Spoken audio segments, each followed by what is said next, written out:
Hey everybody, this is Scott from CoffeeWithGames.com, and in this video I'll show why GoldenEye 007's default controls on the Wii with the Wii Remote and Nunchuck are and were a poor design decision, I believe, and what my current control setup is in the game that fixed an issue I had with the default controls.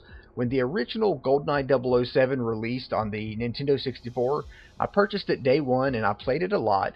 And my favorite level from the original game was probably the second level in the game, the facility. The level started off with the player being in a ventilation shaft that led to a bathroom, and while up in the ventilation shaft you could look down and see an enemy guard standing in an adjacent stall, as seen in the video. And yes, you could shoot off his hat without him even knowing what happened. The player would then drop down into a bathroom stall and continue on with the level.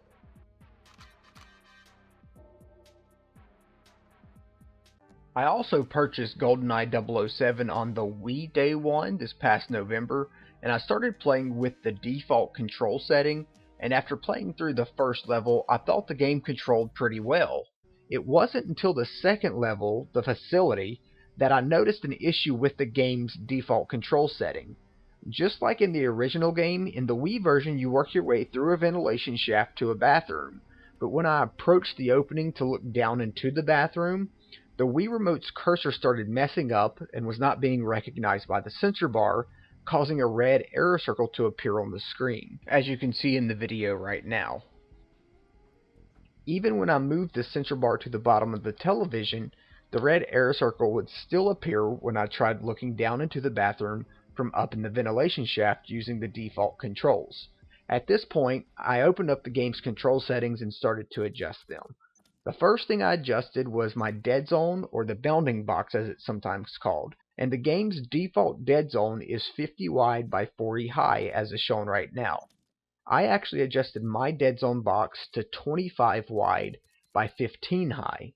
The second adjustment that I made that greatly helped with looking up and down in the game was adjusting the vertical sensitivity bar to being about 90% full as is shown in the image right now. While I adjusted many other settings such as the horizontal sensitivity and even the button layout, the two that made the biggest difference in looking up and down in the game for me were the dead zone box and the vertical sensitivity adjustments. Once I made those adjustments to the game's controls, looking up and down was a lot smoother and I didn't have any more of the cursor issues going on, as you can see in the video right now.